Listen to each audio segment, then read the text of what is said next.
avec l'illustration donc de la crise des chantiers navals, avec le chantier de la Seine, près de Toulon, où les militants de la CGT et de la CFDT retiennent en otage un navire qu'ils viennent de construire. Il s'appelle le Ferki, tant qu'ils n'obtiendront pas de nouvelles commandes. Le reportage donc de Corinne Pertuis et Claude Sicard. La CGT avait annoncé une opération ville morte. Les travailleurs de la Seine ont tout de suite rectifié. Leur banderole dans la manifestation parlait de ville en lutte. De fait, tout le monde était là. Les ouvriers du chantier, bien sûr, leurs femmes, leurs enfants, les commerçants qui avaient baissé leurs rideaux, et puis les élus, qu'ils soient de la majorité communiste ici ou de l'opposition. Ce qu'ils demandent est simple. Ce sont des commandes, comme dans tous les chantiers navals de France, mais ici, la situation est cruciale. Il n'y a plus aucun bateau à construire. Michel Garcia était parmi eux, électricien de bord, il travaille à la Seine depuis bientôt 40 ans. Ce n'est pas la première fois. Déjà en 1966, il y avait eu des pots de bilan.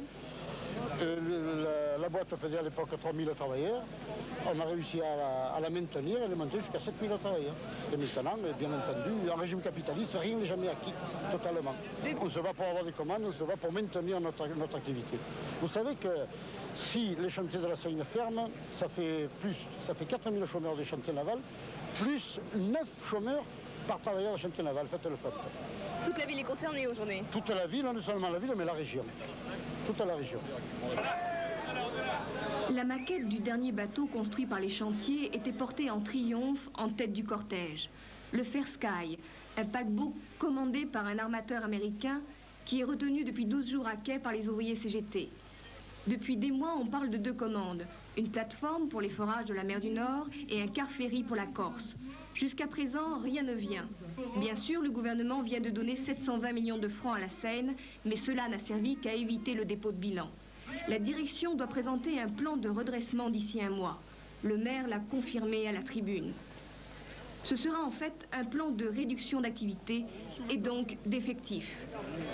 En l'état actuel des choses, le plan qui est prévu est dans le cadre d'une hypothèse haute, à savoir que celui-ci s'appliquerait dans la mesure où il y aurait des commandes. S'il n'y a pas de commandes, eh bien c'est le licenciement immédiatement, il n'y a pas d'autre solution. Nous avons une sous-charge évidente dans pratiquement tous nos secteurs d'activité.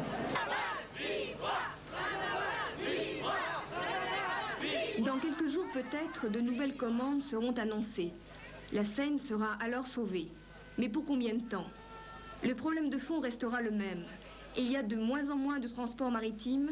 Les bateaux coréens valent 30% moins cher que les bateaux français.